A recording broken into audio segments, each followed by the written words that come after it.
turagushimiye uyu munsi mwiza duhaye, turagukengurukiye ko bari natwe ukatuzana ukadushikana hano muri kino kibanza aho tugiye kwinjira mu ngoro yawe kugira ngo tuguhimbaze, tugusenge, twumve ijambo ryawe. Datugira neza, turagusabye kugira ngo uze ubane natwe, uturongore kuri urugendo tuganisha mu ngoro yawe, rutwibutsa kwa rugendo turimo tugana mu ijuru. Ubandanye kuduhezagira, uhezagire porogaramu y'uno munsi yose, uhezagire ishengero ryawe, utugire neza.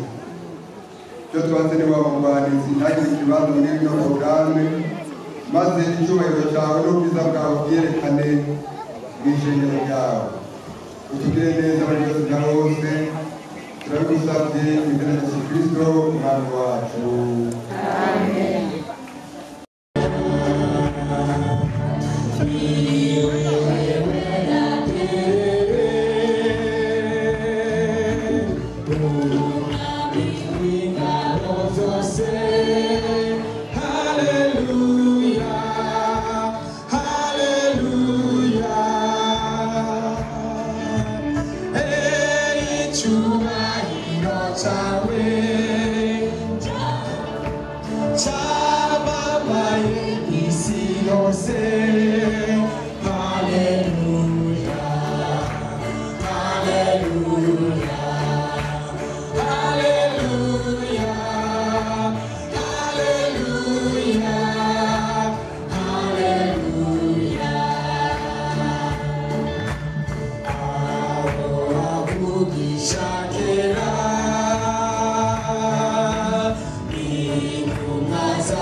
Yesu nashimwe.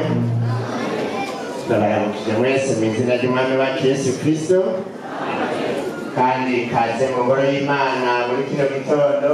Imana yatunejereje kuri uno munsi mwiza aho dufise kwegera uruhimbi rw'umwami wacu Yesu Kristo, kandi kubwo kwegera uruhimbi rw'umwami wacu Yesu Kristo, Imana iradutumiye ku mazimano y'akanyamuneza. Nawe Pawulo mweranda akaba ategura abayaje ko bose ati, umuntu wese yibaze uko ameze atararya kuri uwo mukate ngo anywere no kuri icyo gikombe. Nimuze rero dusomere iryo jambo, tubanze tumara akanya ducereje twicishije bugufi turiko turibaza. Reka rero dusenge. Mwami Mana, turakwinginze wamuzigamisha ishengero ryawe imbabazi zawe zidahera, nuko bwirukiro kandi ko turi abantu buntu tutobura kugwa kubw'intege nke zacu tudafashijwe nawe. Nudutabare, uturinde ibyo tugirira nabi, udushikane mu byo tugirira akamaro ku ruhande rw'agakiza kacu. Tubisenze kubwa Yesu Kristo umwami n'umukiza wacu. Amen.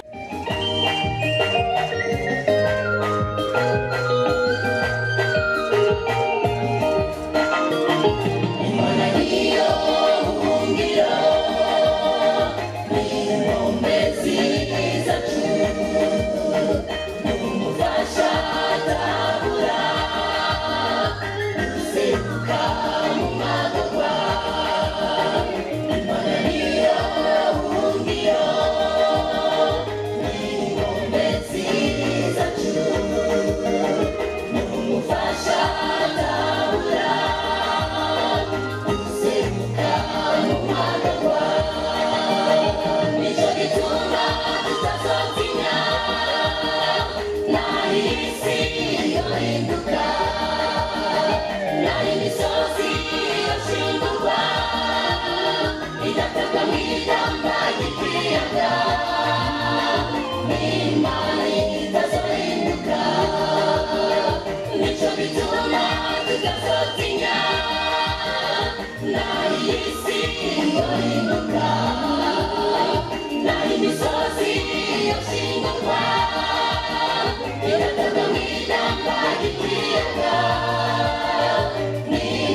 Naque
She's at home,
inyanduruko yo kwizera kwacu. maze iminsi turiko turabigisha twongera dutohoza ibyo muvuze, ubu turemeje rwose yuko babikwiye. Ushaka rero ko bakomezwa bakakirwa ku meza y'umwami. Nicyo ndabashakira. Urizeye Imana Data wa twese ashobora byose, umuremyi w'ijuru n'isi. Urizeye na Yesu Kristo umwana w'ikinege, umukiza wacu. Urizeye namwe mu mweranda, umufasha wacu.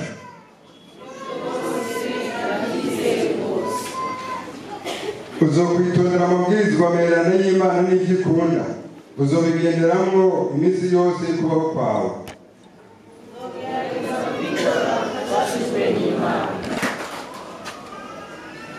Rero kiromana nukomeza abasavyi bawe ubazigamisha ubuntu bwawe buva mu ijuru. Rero kiromana nukomeza abasavyi bawe ubazigamisha ubuntu bwawe buva mu ijuru.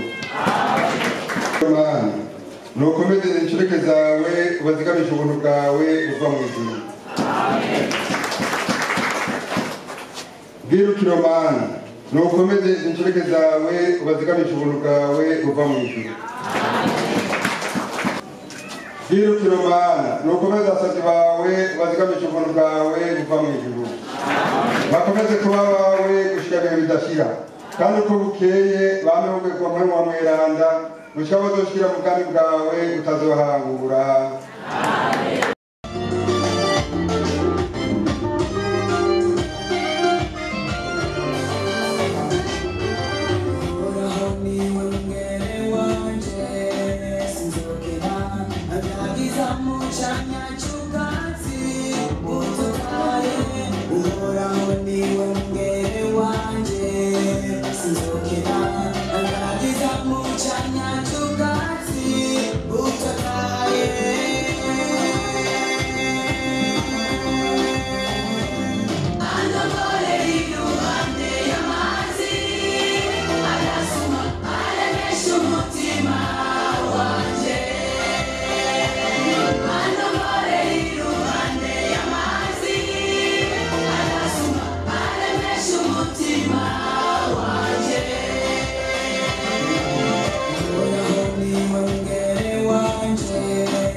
Move.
uhoraho abane namwe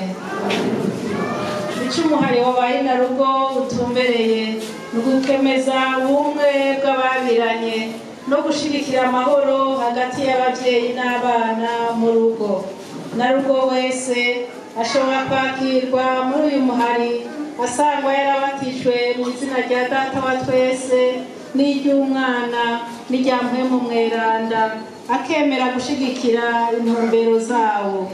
Icyo Kristo yigishije by'umubano wabubatse no gufasha abantu kurushiriza kubitahura hamwe no kuba ubugingo bwiza bw'ishengero. Ingingo ya kabiri ni guhanura no guhumiriza abavyeyi ngo barerere abana mu by'ukwizera no mu ngeso zikwiranye n'ishengero ry'Imana. Ingingo ya gatatu ni ukunga ubumwe kw'abakristo bo ku isi yose tubicishije mu gusenga gutazira Imana no kuyikorera. Ingingo ya kane ni guhindura no guteza imbere aho tubaye kugira ngo ubuzima bw'imiryango bube ubwuzuye kandi abana bazigamwe neza. Ingingo ya gatanu ni ugufasha abagize ingorane mu ngo. Imana ntihabwe icyubahiro cyane. Izi izi turiko turazisoma ishengero rikoraniye hano kubw'abashingantahe babo bamaze ibihe bariko baravyigishwa kugira ngo mubashigikire muri iri banga rikomeye ryo kuzigama ingo, ryo kurera ibibondo, ryo gufashanya mu kibano cacu. Kandi kuko nyene ari ibidasanzwe, abatanguje igikorwa c'umuhari baragize ishurirwa ijambo ry'Imana bahawe ryo gushigikira umukenyezi muri ibi bikorwa. Ibice Pawulo yandikiye Filipi igihimba ca 4 umurongo wa 13 avuga ngo ubushobozi wa vyose na Kristo ari inkomezi, Mana nihabwe icubahiro. Kandi murabona ko dufise umwambaro tutambara imisi yose uranga uri muri uyu muhari. Hepfo turafise ibitano y'ubururu, haruguru turafise umutabana wera. Insiguro ni ntahe dushinga ko kera twari mu mwiza, ariko ubu noneho turi mu muco w'Imana. Izina ry'Imana rihabwe icubahiro.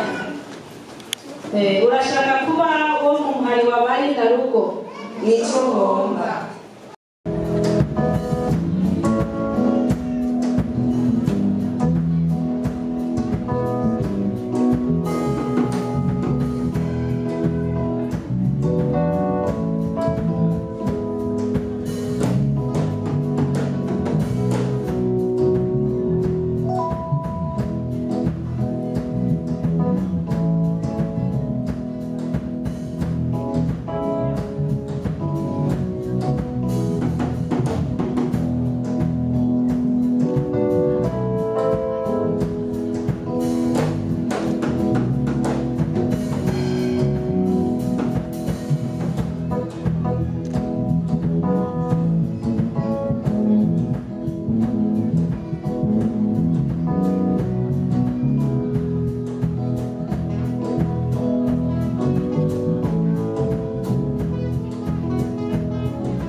bakomezwa muri mpemu yera.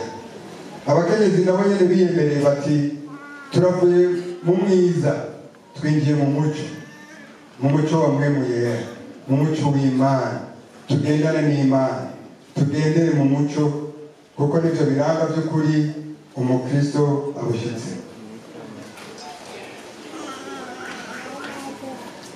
Arabakomejwe, arabakiriwe, n'abandi bakomejwe kera, n'abinjiye mu marikwe kera. Abakristo twese duhamagarirwa kugendera mu muco w'Imana kandi tukarongorwa na mpemu yera, kuko abarongorwa na mpemu yera nibo bana b'Imana, kuko tubibona mu Baroma igice c'8 umurongo wa 14. Rero na korale imwe ya bose yabishyitse ko yaririmbye, n'izindi korale zaririmbye mu ndirimbo nziza, harimwo insiguro nziza, harimwo inyigisho zikomeye cyane. Abaririmbye mwese Imana ibahezagire, abataziriye Imana mwese Imana ibahezagire. Ni ukuvuga bisigura ngo ubutumwa bwiza, insiguro y'ubutumwa bwiza yamaze gusasigwa mu mitima yacu, yamaze gusasigwa. Nabo bigishije ubu jewe nje gutsindagira gusa. Abakiriye Yesu Kristo ngo yabahaye ububasha bwo gucika abana b'Imana. Yohana igihimba cya mbere umurongo wa 12. Abakiriye Yesu Kristo bahawe ububasha, ariko abarongorwa na mpemu yera baronse kuba abana b'Imana. Yesu ashimwe. Baronse kuba abana b'Imana. Kuvuga uti ndi umukristo ni byiza, narabatijwe, narakomejwe, nemeye gukurikira Yesu. Ni ukuvuga warahawe ububasha bwo gucika umwana w'Imana. Ni wemera Yesu Kristo ukabatizwa ugakomezwa. Ariko wakiriye mpemu yera, ukemera ukarongorwa na mpemu yera, n'ubu ugifise ububasha gusa, ako uba ufise akaranga k'abana b'Imana. Ibyo wenda narabisomye agerageza kubyiyumvira ko bitahura, asanga abakristo benshi by'ukuri barakurikira, baremera Yesu Kristo, bakavuga bati twebwe nabatijwe mu izina rya Yesu Kristo ubutatu bweranda, je navukiye mu muryango w'abemera Kristo, navuye mu muryango w'abizeye. Ubundi ashobora gusanga avuga ati mbere jewe navutse data yari umupasitori, je navutse data yari umusenyeri, data yari uwo muri komite, mama yari umunyamuhari. Abo bose nibyo Yesu yabahaye ububasha bwo gucika abana b'Imana. Kuronka ububasha ni kimwe, kubiba ni kindi.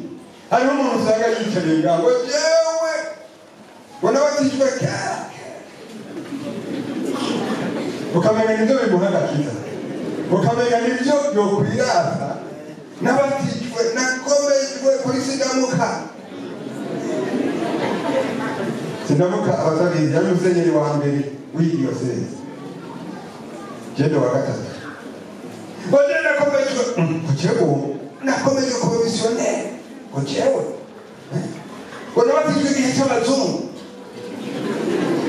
Ugasanga icyatsi cyagendera ku gusa, yibuka igihe yakomezwa, yibuka igihe yabatizwa.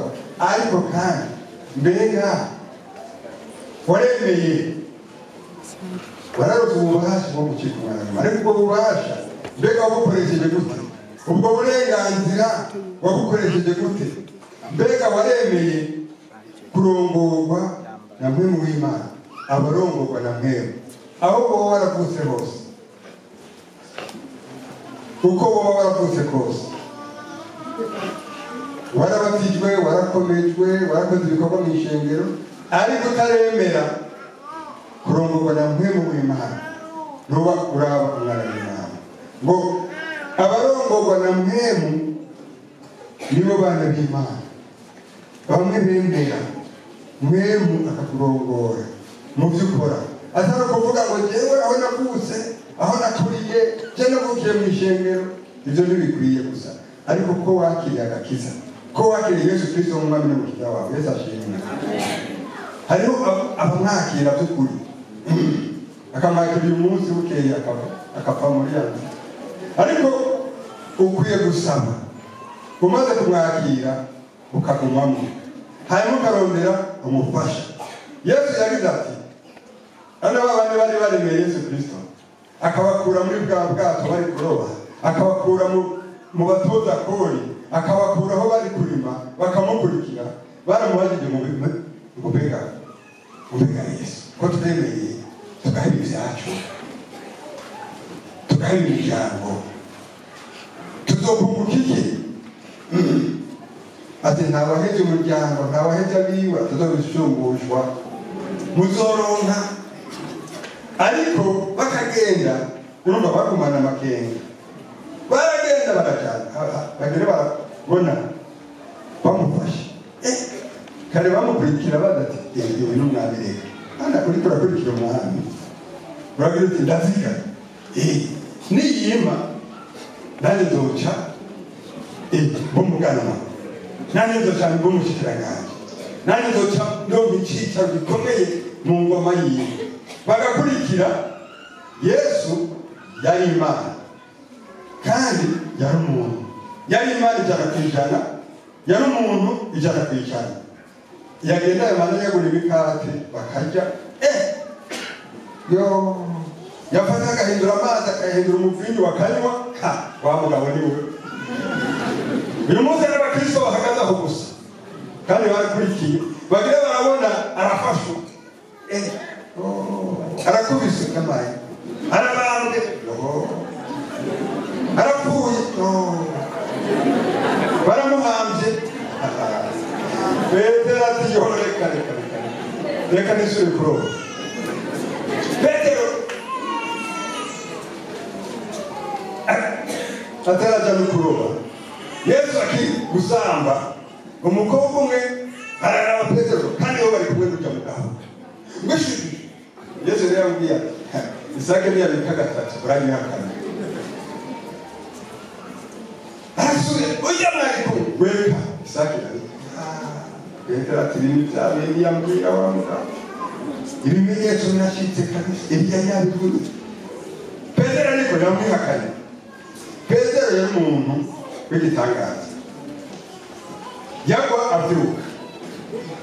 avyuka Yesu atarababaza bamwe 12 ati mbega mwumva aho hanze bavuga ngo ndinde, bamwe bavuga ati dore Eliya, abandi ati ubu n'umuvugishwa, abandi bavuga n'umuhanuzi w'akataraboneka akora ibitangaza. Ariko Petero nawe bavuga ko ndinde, ati uri Kristo umwana w'Imana. Yesu ati Petero ibyo ntishobora kuvugwa mu bwenge bw'umuntu gusa, atari mpemu yarabikuvugishije, n'Imana ikuvugishije kugira uvuge wature nk'uko uri Kristo umwana w'Imana. Yesu ati uwo twakurikiye si umuyaga, uwo twakurikiye si umuntu asanzwe, ni Imana yapfuye akazuka. Nani niyumvirane babagabo bamubamba bakamutera icumu agapfa, amaze kuzuka cyari kunyereka aho bari, amaze kuzuka ari muzima. Iyo muri tangiye kuvugwa abasaza ngo bari bahari bavuze bati mugende muvuge ko baje bakamwiba. Nawe nyine ntimukira uri umusozi uri umupolisi bakugejeje bakakigutwara urahanwa ntukira. nawe uvuga banje baranyiba ntukira, none wabucunze bakigutwara nikora iki? Urahanwa. Ariko guswaga tuvuge ko bamwivye nabo bahuragaye ntibamenye n'ibyabaye. Abantu babona b'Imana bakarangwa n'urukundo. Icyubahiro kiri cyawe Data wo mw'ijuru, ko bw'ikigongo cyawe watanze umwana wawe w'ikinege Yesu Kristo bamwizera bose baronke ubuzima buhoraho. Niwumve ugusenga kwacu. Data w'imbabazi nyinshi, turishije bugufi kandi niwemera ko twebwe tugira tuje kuri umukate tukanywera no kuri igikombe dukurikije ibwirizwa ry'umwana wawe vyoduhindukira umubiri n'amaraso yiwe. Muri rya joro bamugura yafashe umukate arawuhezagira arawumanyagura awuhereza abigishwa biwe avuga ati nimwakire murye none umubiri wanjye utanzwe ku bwanyu murambe mukora mutya kugira ngo munyibuke. Bagiye gufungura agira nk'uko nyene yakira igikombe maze akegurukira aravuga ati nimumwereke mwese n'amaraso yanjye y'isezerano rishasha ataguseswa ku bwanyu no ku bwa benshi abakize ibyaha murambe mukora mutya kugira ngo munyibuke. Data remeze Yesu urupfu rw'umwana wawe izuka ryiwe kandi urikugaruka kwiwe icyubahiro n'ikibi cyawe nkako Data dukora dukurikije ibwirizwa ry'umwana wawe Yesu Kristo kandi tumwibuka. Turemeza ikimazi ciwe ntangire yatanze rimwe rizima ari ku musaraba kandi turahimbaza agakiza kacu. Turagukengurukiye muvyeyi kubw'ubushobozi bw'izuka ryiwe n'izuka ryiwe mw'ijuru ubundi yari kandi aratusabira. Turindire ko azogarukana mu cyubahiro cyinshi. Turagusabye ngo utwuzuze nk'umwe wa mweranda kandi dukorane mu ruhongore rwawe ariryo shengero ryawe rikwiye ku isi yose. Kubwiwe no muri we nyene mwebwe mu mweranda icyubahiro n'ubuntu n'ahazwa ibi byawe ndashobora byose. Imana yacu n'agahezagirwa ninahazwe yonyine n'ubushobozi mu myaka yose. Amen. Umukate tumanyagura mbega siko gusangira umubiri wa Kristo.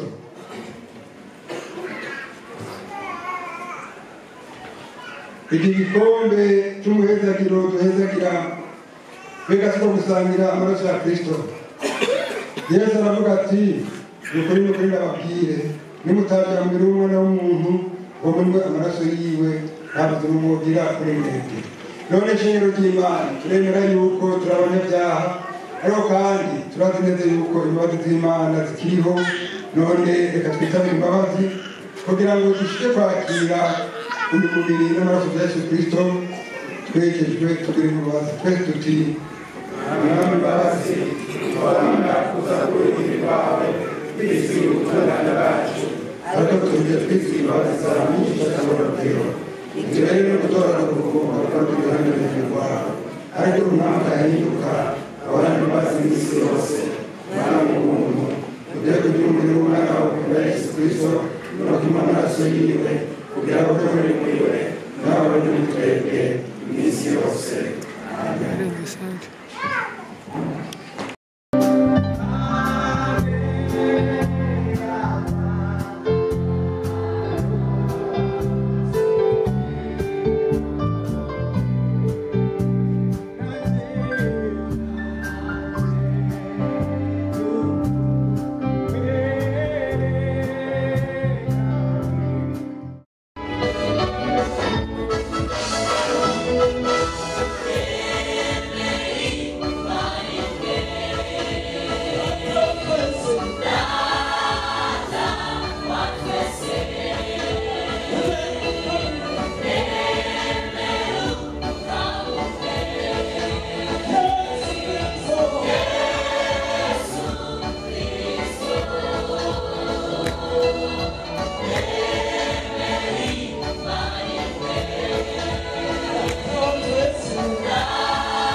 ego ntiyakira iyo ngabire ivuye ku bakunzi hama jambo twari dufise ku mutima ryari iryo. Murakoze.